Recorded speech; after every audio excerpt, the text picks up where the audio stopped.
Kyle Larson, you're in Knoxville right now getting ready for a major race this weekend.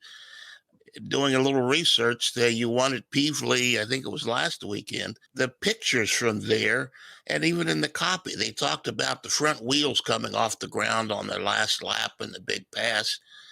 I've always wondered, a sprint car driver, when those wheels come off the ground, generally it's acceleration in a straight line, but how do you steer the car with the steering wheels up in the air? Oh, I mean, you obviously have to get the front tires back on the ground, but you try and do it. I mean, usually naturally it comes down on its own, so you don't really have to do a whole lot. But if it's getting carried away, I mean, yeah, you just either lift off the throttle or drag some brake, and it'll pull the front end back down. But yeah, no, the races at Peevely were great. They were awesome, and yeah, the first night, we started 21st, and was able to edge out James McFadden coming to the line. And yeah, that's the cool picture. We're both kind of wheels up trying to drag race to the checker flag. So yeah, that was exciting. It was one caution and came from back there. So it was great. Yeah, more than that. You came from like 21st or something like that. Yeah. You passed almost the whole field. Did it ever surprise you? The first time I saw the wheels come off the ground in the sprint car, I was stunned. Did it ever surprise you the first time it happened to you? To say, what's going on? I don't know. I can't really remember. I think, honestly, the cars that I grew up driving when I was a kid, outlaw karts, they're probably more violent even than a sprint car. So in a lot of ways, the sprint car felt more calm and not easy, but just like, more easier to control. Yeah, just because you have suspension and power steering and stuff like that. But no, the go-karts, like, they would pop wheelies as well. So you kind of develop some skills at a super, super young age.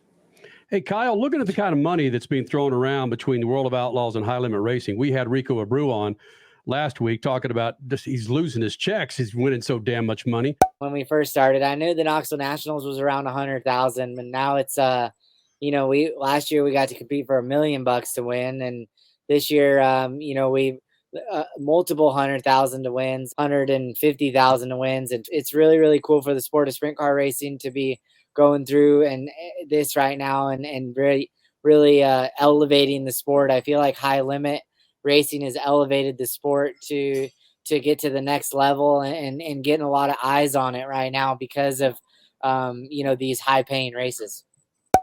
This is bananas. There's millions and millions of dollars out there on dirt. Is it just who's got the biggest bank account to draw these drivers to the race?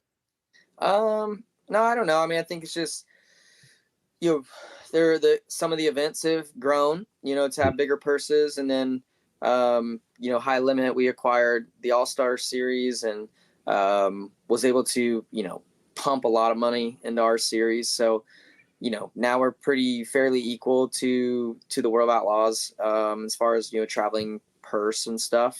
Our race events are probably larger. Their point fund money is a little bit bigger, but they also race more. But yeah, in general, there's just way more money to race for this year. So it's great. I think, the money gets spread out across different competitors a little bit more. So I think there's more teams making better money this year than any other year before. So yeah, it's been great to see. And obviously I'm going to be a little biased because we're High Limit, but it's been great to see that there can be two successful traveling teams and, not really rob from each other. If anything, benefit from each other.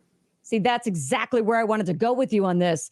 Not everyone, but there's a group of people out there that want to make this a big controversy and you guys hate each other, World of Outlaws, High Limit, whatever. No, the competition has bred greater purses, more sponsorship coming in, and arguably greater racing to boot. It's a win-win for everybody involved, thanks to you guys developing High Limit.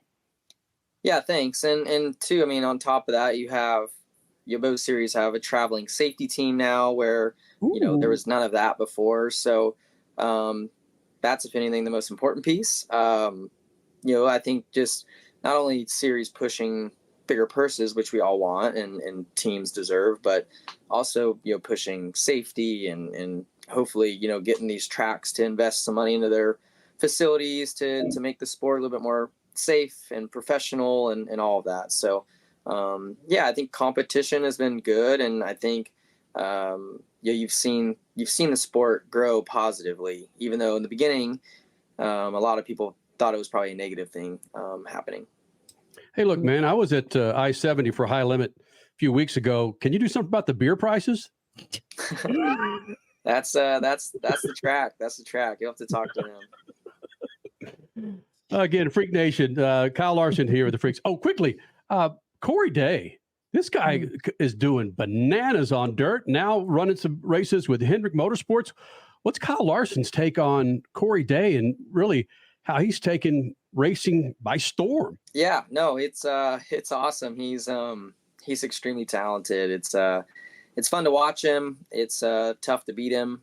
So when you do beat him, even though he's 18 or whatever, it feels really good. So he's just it's weird. I did an interview last night because we had a great race, battling for the win. I was able to edge him out, but the interviewer asked me, like, what's it like racing him and battling for wins? Because I haven't really done a ton of it yet.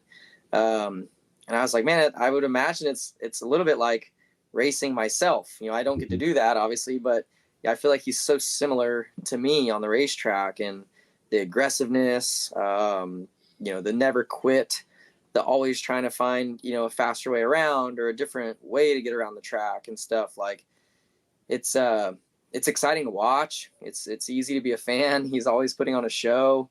And it's crazy. So yeah, he's very, very much like me.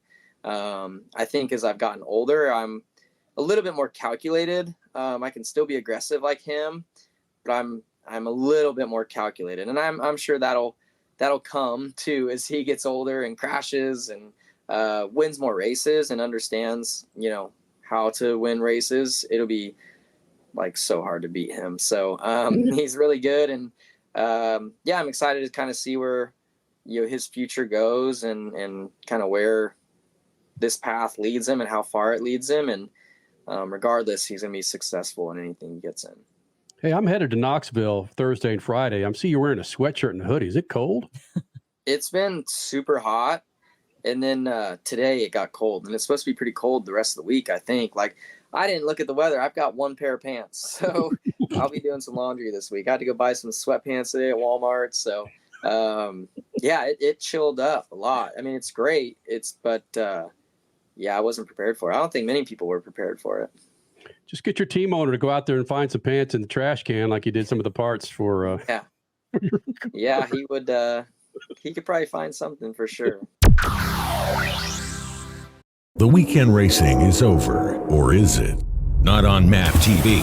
Monday is All-American Racing Night on the network which never leaves the track. Sit back and enjoy grassroots red, white, and blue racing from America's most iconic tracks. Whether it's the precise lines of pavement ovals or the door-banging action of the dirt, MAV TV's Monday night lineup will bring you all the action from this country's legendary four-wheel battlegrounds. Monday night is All-American Racing, only on MAV TV, Motorsports Network.